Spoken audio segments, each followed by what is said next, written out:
Oseo. Oseo. Great, that's the Cherokee greeting. Wave the great feather for the good of it. You see what feather I have today? This is an ostrich feather, and this is significant in my talk today. This is the feather of Ma'at. We're going to be in Egypt today. Just a week ago, we were at Twig's Tea and Coffee Shop, where we have been performing for decades upon decades. And I did this topic of selected readings from an ancient papyrus, and it was suggested that I might do the whole thing. So that's what I'm beginning with. This is an ancient papyrus, and it is titled The Rebel in the Soul. It is a particular papyrus that it is written for the person who is being initiated into the temple. It's the best way we can simply say that. And the first part of the papyrus was lost or damaged, so it starts in just kind of right in the middle, so we can tell what's been going on in the conversation. The conversation is actually between the great ass, and you can go up here and you can see my illustration, this ancient drawing, and next to him that is the Ba. Now the Ba is the Egyptian word that's translated into English as soul. So in my reading I will be saying, my soul said, that sort of thing. So this is called the great ass because he is the most stubborn and resistant animal in the world. So it seems to be what starts it off. Now the initiate is someone who is already intellectually, astute or evolved by now. And his intellect has come to a place where he already sees what the empirical world is all about. And his ascendancy to the beyond, as it's referred to here, why should I have to go on in this life, in this world this way? I know about the beyond, so why don't I cut it short, that is, make my life end before death calls on me, and I'll get there sooner than I would have to otherwise. So that's what he's pitching forth here, and his soul, the Ba, is contending with him, arguing with him that this is not going to turn out the way that you think that it is. So the initiate, he tries all kinds of maneuvers and strategies, one way or another, to persuade his Ba, his soul, to support him in this. And he even goes so far as to think that the deities, the great gods and so forth, they'll agree, they'll go along with it. So that's all what he's going on about here. So I'm going to do this, as I call this, a litany poem, and I'm going to read it in full this time. So we can start right off. So already there's been some dialogue going on, and now we just start. I spoke to my soul. I replied to what it had said. Oh, now this I cannot bear. My soul replies not. Indeed, worse than anger is this indifference. If I do not enmesh you in my body as the cord within the net, through no fault of yours will you be lost. They will judge my soul, for I have gone astray, for I have not obeyed, rushing to die before death has come, casting to the flame that which the soul sustains. Penetrate me on that day of trial, you will stand up on the other side, enacting the miracle of the Creator. Such as his nature, he comes forth by extracting himself from himself. It is mad, old soul. You endure the pain of life, denying me death until death has come. To enjoy through me the beyond, would that be worse? See, life is but a movement of eternal return. Even trees fall. Trample upon evil, appease my pain. Let Tejahuti judge me, he who holds the balance of natural law. Kanosu will defend me, scribe of the truth. Ray will heed my words, he guides the holy bark of night. Istides will absolve me in the hole of judgment where I am. Unhappy me, crushed beneath the weight of my heart, which he will raise up in the mystical encounter with the Lord of transformations hidden in my body. My soul replied to what I said. What kind of man are you? Have you lived out your life to its conclusion? You fret over life like the Lord of Heaps. I have spoken. I take no part in it. Nepha is already 1 foot off the ground.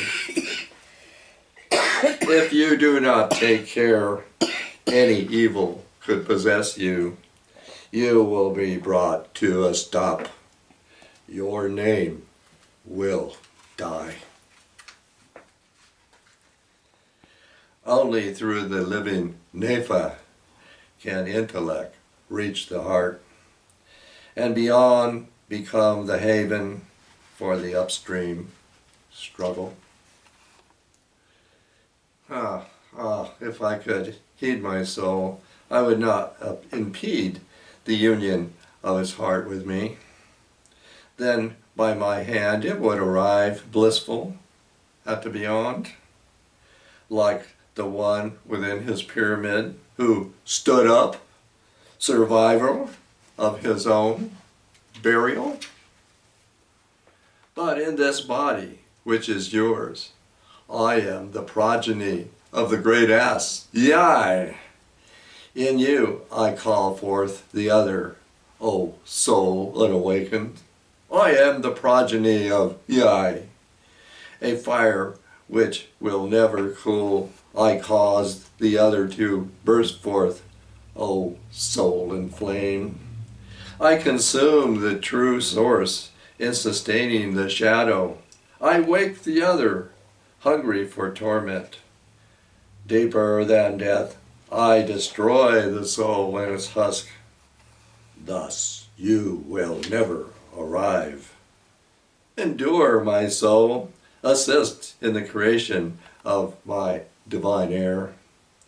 He will present the offering, rising from the tomb on that day of burial.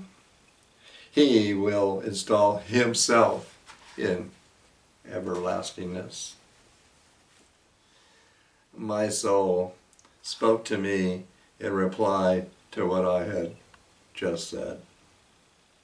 Remember, such a burial is a sorry matter. Tears flow. The lost man is cast from his house and flung upon the hill. You shall never reach that summit to gaze upon the rising and setting sun. Even those who shaped granite to perpetuate in the pyramid virtues of creation, builders like gods, their scepters fell to dust, as on the river bank, the unawakened who lies dead without air. The flood takes him, the sun takes him, fish talk to him in shallow water. Listen to me. See, it is good for a man to understand how to follow the day and overcome despair. A man did plow his plot. He did load his harvest onto a barge. He towed it along. His triumphal day was approaching. He saw the storm gathering from the north. He kept vigil in his boat. But the sun went down. In the dark, on the lake of the crocodile, calamity struck. His wife, his children, fell to the crocodiles. When it was all over, after he had regained his voice, he concluded, "For she who bears children, for she who will never ever return from beyond as a woman again, I do not weep. I grieve for her children, crushed in the egg, who looked into the face of the double crocodile before they had lived." A man demanded his evening meal. His wife replied, "It is on the way." He stalked out in rage, and when at last he came home, he was no longer himself. His wife spoke to him wisely. How in his rage did he not recognize the barren hearts of those who presume? So I spoke to my soul in reply to what it had just said. I, loathsome is my name. I, worse than the stench of carrion under the burning skies of a summer's day. I, loathsome is my name. I, worse than the fish rejected from the catch, rotting under the burning sky. I, loathsome is my name. I, worse than the stink of brooding ducks nesting among the reeds. I, loathsome is my name. I, more than the smell of fishermen, more than the creeks of the marshes where they have fished. I, loathsome is my name. I, worse than the smell of crocodile, worse than the sitting on the muddy shores where the crocodiles breed. I, loathsome is my name. I, worse than a woman who tells lies to her man. I, loathsome is my name. I, worse than a strong youth showing weakness before his rival. I, loathsome is my name. I, it is a closed circle around a captured renegade, aware of his own end. To whom shall I speak to today? Brothers are evil, friends today cannot be loved. To whom shall I speak today? Rapacious are hearts, each man takes his neighbor's goods. To whom shall I speak today? Gentleness is overthrown, violence rules all. To whom shall I speak today? When dishonor goes unremarked and honor is debased. To whom shall I speak today? He whose villainy outrages the decent is acclaimed by the mob for his evil deed. To whom shall I speak today? Men are pirates. Each man seizes his neighbor's goods. To whom shall I speak today? When vice is greeted as a friend, the brother who will remonstrate becomes a foe. To whom shall I speak today? Forgotten is the past. Good deeds go unreturned. To whom shall I speak today? The brethren are wicked. One goes to the barbarian to find righteousness. To whom shall I speak today? Disfigured are the faces. Each man avoids facing his brothers. To whom shall I speak today?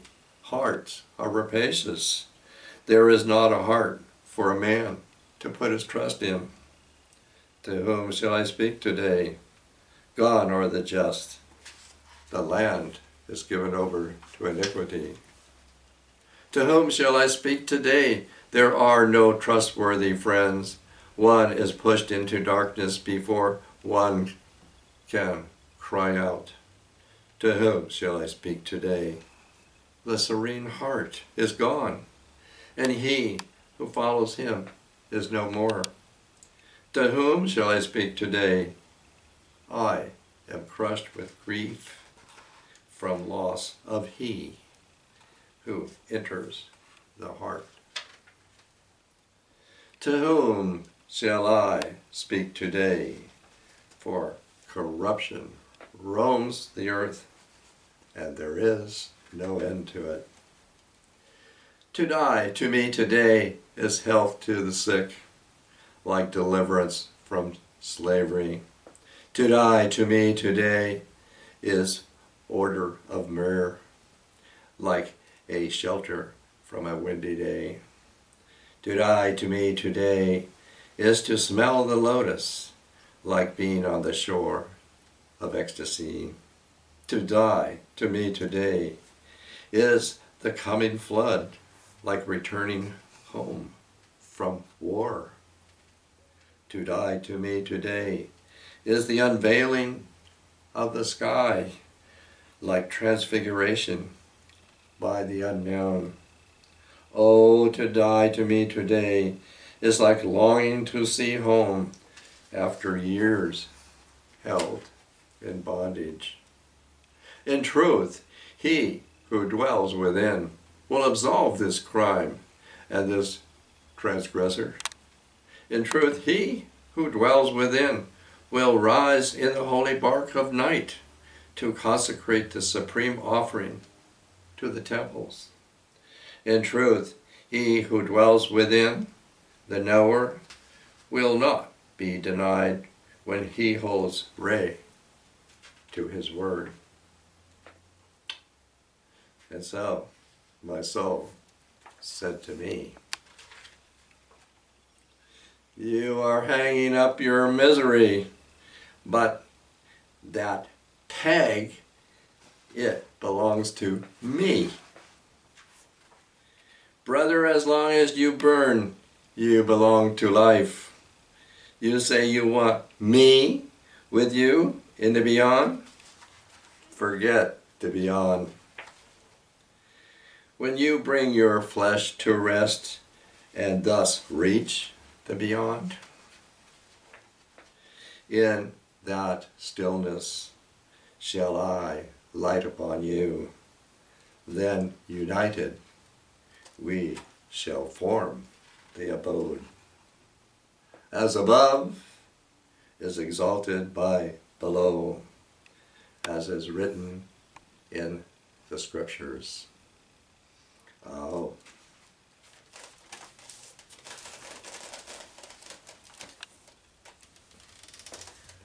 It's believed that this was composed around 4,000 years ago. We can tell, by what the initiative is saying here, the era of the early kingdoms is coming to an end. The government is collapsing, and the mob is running amok. So that's what we think. It's around 4,000 years. Where this papyrus was found or anything is not known. It came to light in the 19th century, somewhere in Germany. And at first, of course, the hieroglyphics, the Egyptian written language, was not yet deciphered. That was deciphered a little later in the 19th century by Campion. And then comprehensive translations began to appear around the turn of the century. This particular translation was actually written in the 60s, the 1960s. So it's amazing that way here. And it really requires, quite a lot of study. And there are things, in it, that I want to explain a little bit of it. So I call this, the ass, I call it the ass of Egypt plus. And so I'm going to do the plus. First I want to go up here to that figure up here. This is the figure I have drawn here. This is Ma'at. Ma'at is the goddess of justice and truth. She is, what I call, the meta need, beyond the social, personal, political, like that. The meta needs. She is cosmic consciousness, and her symbol is the ostrich feather that she wears on her head there.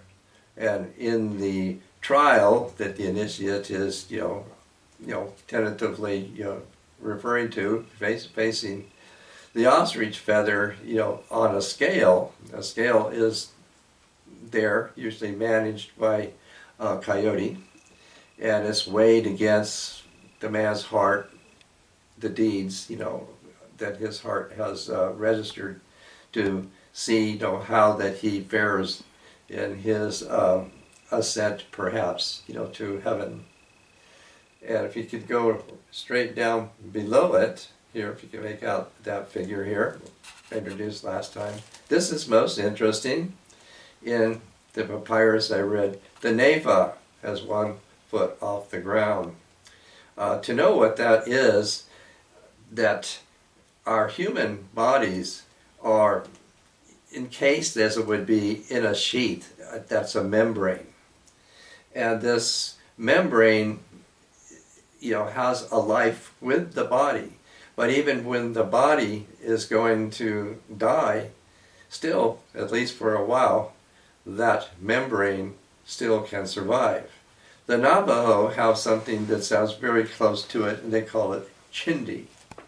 And other people have other similar things to it. So here in the piece that I'm directing the attention to, here, you can see it here. You see this cross like this. This is a protective amulet. This is a very large one, but a small amulet would be suitable to wear. It's usually made of hematite, and it means protection. People today wear crosses, little crosses, for the same thing. It means protection. Now, what it is, symbolized, you'd have to look at me for a moment here with my arms crossed this way, to stroke the upper arms down like this, and to say, like recite, she is always with me in her voluntary love. And so other assuaging words, to go along with this. This is a way to know what we're talking about here. So in any occasion of stress and and anxiety, this is recommended here. There are many figures from ancient Egypt in various forms. Osiris for one, the great God, man, king, like that, who will be in this posture, often holding scepters this way, and other figures, pharaohs and the like, or even figures painted on coffins without scepters will be in this pose. So this is the neva that he is saying here, and that is the amulet that people wore. And we could wear one today if you find one. So that's to go to that one. Then I want to come over here to this center piece here. This one is really ancient. I don't know how ancient. It's a shawati that would be in the tomb. It's very finely, delicately carved of wood. And I would say it's Hathor, because what she has on top of her head, it's made of bronze, and it's very old, so it has become patinaed. She even has eye paint painted around her eyes. It's a very delicate carving. It's a wonder that it has survived for so long. So Hathor, mainly, or Isis. Isis is any goddess, or all goddesses is Isis. Yeah, just since we're there, we'll look at her. But this is a scarab, and this scarab is Kepra. Kepra, basically, I say, he is the symbol of evolution. He evolved so well that he's even pretty much, a Mr. God. Very, very much a Mr. God. And that's a way to see how the male, or masculine, or patriarchy like that entered into this culture, if I can call it that, because the scarab Kepra is conceived as only male. There are no female beetles, according to the Egyptians. So that's where that gets started. You go right over there next to them. Here you see this is an Egyptian eye. This is also an amulet, and this yutat. The eye figures all kind of ways. It's one eye is the sun, the other eye is the moon. It's an amulet for protection. There's the eye of Re. There's the eye of Horus, and probably the Celtic people also, had similarly had the female eye, the eye of Bel, and so forth. And then go just next to that. Here is an ancient oil lamp, I guess we call it, from Egypt. And there is a feather there that is, this is the feather of Ma'at. So it's a unique piece here. And then we keep going over there to the next illustration. Now, we have had Horus and the hawk. The hawk, he's the one that flies up in the sky. He's the sun and everything like that. So we have another hawk. And this hawk is what I have pictured there, exactly. This is a very sacred image. It's called Kentheru, the black hawk. His title is Sokar. Sokar is named after Sakiros, is the necropolis near the ancient Memphis. And he is a subterranean hawk or falcon. I think that when I look at it, that the falcon that it's modeled on would be the peregrine falcon, because that falcon nests in caves, in the cliff, little caves like that. So it seemed we would go along with this character. Some people make him synonymous with death. However, in Egyptian, the word death is mut, and that is always figured by an owl. If you can go way down here, there's a little teensy weensy owl here to go along with this. So that would be mut. I have been mentioning that here in Native America, and particularly east of San Diego, is the Anza Borrego Desert, and this has been the 8,000-year-long home of the people that Americans call Coyote Indians. They are related to the Egyptians, and their word for death is mut, and it is the owl. So that's one of the things that correlate with that. So all this has to do with the underworld, the underground, and so forth, with this falcon, the Black Hawk as it's called. And what I have figured here below the illustration, this is the fetish. This is the fetish as if it would be a mummified hawk. Not really mummified, but they're swathed this way. And this is real particular. The falcon, the Horus falcon, with the people who have stemmed from the Egyptian Libyan culture, came here to the southwest. They made that falcon what's called the American kestrel, because the American kestrel has the marks on his cheek. So in the Coyote, who are related to the Egyptians, this hawk has been likened to the night hawk. The night hawk, Geweye Kamau is the name of it. And Kasili Piwik plays in this culture. I'm talking about the part of Horus here in Anza Borrego. So that's, you know, the feathers that I have there. Oh, you should go over here and see this. This plaque is actually from Egypt. It's, you know, evidently made, you know, from something in the tombs. So this would be the Horus falcon. So we can see that here. And then we can go here to this figure here. Everyone will recognize this as the Sphinx. The Sphinx, as everybody has thought of it, it has been pictured and so forth, is basically referred to as a lion's body with a man's head. Alongside of it, you see this character. This is Coyote. In Egypt, he's alias Anubis. That's a Greek name. And this is the actual original Sphinx. This is how it originally appeared before later modifications here. If you go down here and see this is my portrait of that original and ancient figure here, like that. And it's in a moat. In other words, there's water all around him here.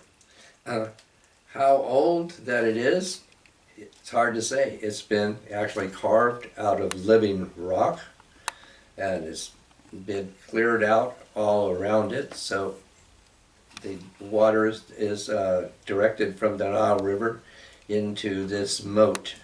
So this statue is there, and this is in the place where the giant pyramids are made.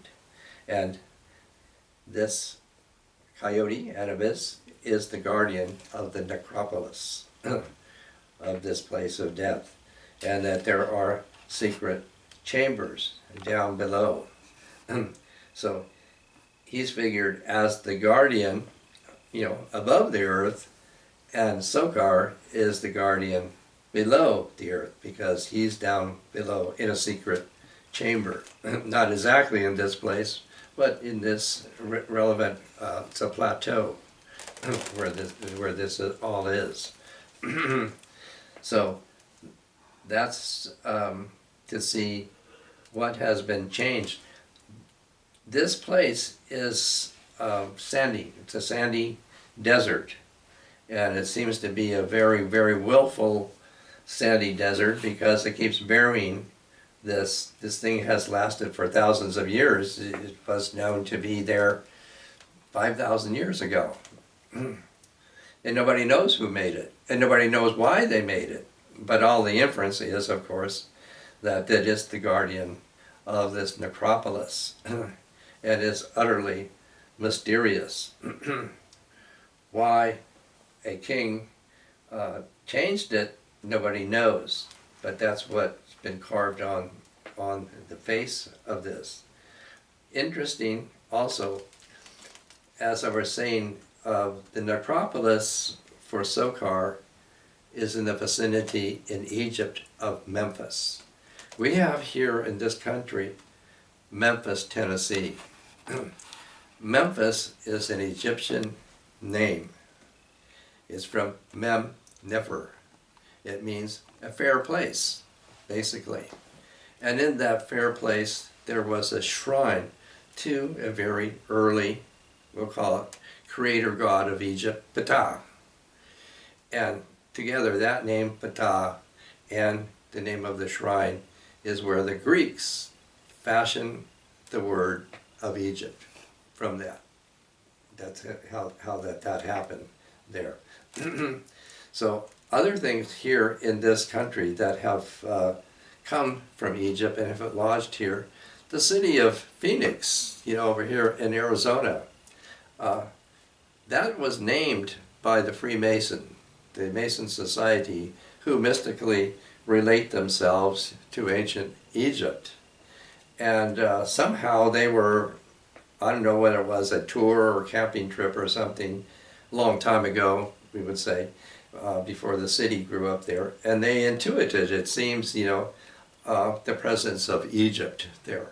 And so they really contrived, to bring this Egyptian presence around through the name and conception of Phoenix. Phoenix is Phoenician, and it referring to a mythical bird that rises from his ashes. The Egyptian name for the phoenix is Bennu. So Phoenix is a Phoenician name, but it means Bennu in Egypt. And if you're driving from California over there, on the very west outskirts of that city, there is a small pyramid, just to signify that. Other incidences of the presence of Egypt here. In New Mexico, there are petroglyphs on the rock that certainly signify Egypt. Some of these represent King Narmer. King Narmer was an early king in Egypt, but his portrait is very distinct. He's usually shown, smiting the enemy, and I've seen these petroglyphs in New Mexico. So other than the people who are of the Navajo or Apache nations, it would seem that most people in the southwest and northwest Mexico have inherited an Egyptian culture. And there's more, it goes on that way. Another one in particular is the state of Utah. Now, Utah is an Egyptian word. It's an Egyptian word for a woven envelope that receives the dried body of a person.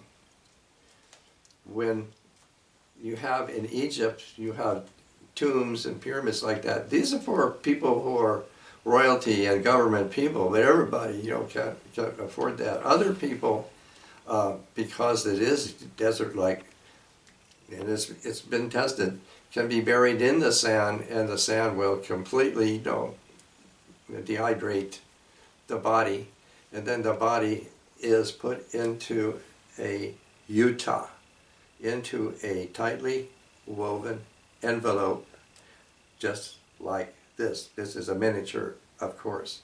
And then these are interred into usually a cave or something like that.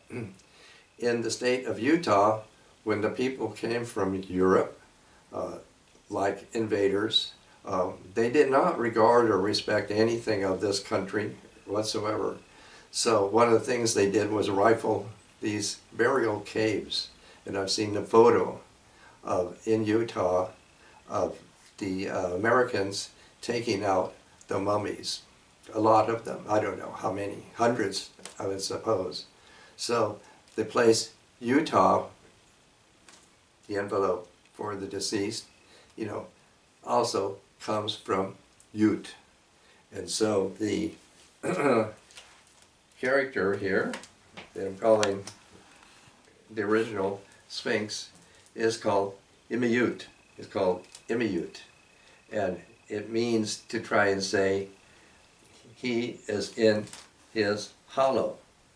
There's a depression there, and he is in his hollow. So the relation of Ute. And in the hieroglyph, you can come here, this, amazingly, is the single character in hieroglyphs, the only one that I think of, that means Ute. And what it is, or what it's said to be, is the joint of the spinal column, vertebrae. So vertebrae joint is the letter word Ute. And so it is used also with Anubis Coyote, who tends to the dead, to the body, like that. In the formal part of it, he's called the embalmer. But it means he changes the person's death into a life hereafter. Basically that. So that's amazing that this that I've replicated here is singularly the joint of the vertebrae to stand for that turn, that change, you know, there. So all of that has its way in this. Now, lastly, can you get a view of this painting here? Oh, this is my painting. That's, you know, for all of this that I'm talking about. I am concerned with raising the female principle. The female principle before the male patriarchy like that moved in and more or less took over and dominates everything. So I've created this here. You see this serpent here. This is the ancient goddess of Nehebkau, and she is a nurturer. She's the great nurturer. So she brings about the food that's divine, you know, or sacred food. She brings about the spiritual sight. You know, all these things that I'm showing you and saying here is the spiritual sight that comes from Nehebkau and all of that. And so the way I've conceived of that from the earliest time, down here at the bottom, this is the Ammonite. The Ammonite figure, 480 million years old here. And then she moves up into this here. This is Elater. Elater is the click beetle. And the click beetle in the primal water of noon is energizing. She's energizing the water. So she was the early beetle, we would say here. And here comes Kepra. Here's the scarab beetle. He is the male part of it. He is also the rising sun. And I showed last week his picture is painted on the Tufa rock up in Nevada. And then finally, she goes up here. This figure here is mother of all. It's Mut, or Niyat. Niyat is the parthenogenesis. And here she is giving birth to the original female son, Rate, who later was overshadowed by Re, Mr. God, here. So, and this figure that I've derived this from has been found in Nevada at this site. And this site is, go over here, you can see, this is a flyer that Vivian has made for me for a show of my painting that is the Sphinx of Pyramid Lake. When I saw the Sphinx from a certain angle, it looked like this. And this painting is, you know, pretty big, about, you know, 4 feet high, like that. And it's full of Egyptian paintings here. And it's a real tiny, but you can look down here, the little tiny picture I have here that's painted on this Tufa Sphinx, you know, is Bastet. The cat goddess, we'll call her, and next to her I have an Egyptian figure of her, Bast. And she is a birthing function. And in the painting that's on the tufa there, she's giving, the moon is in its little house and it's giving birth to the sun that's on the other side. So you can see all of those things, and back up here to view my portrait of the great ass, and he's talking to his Ma.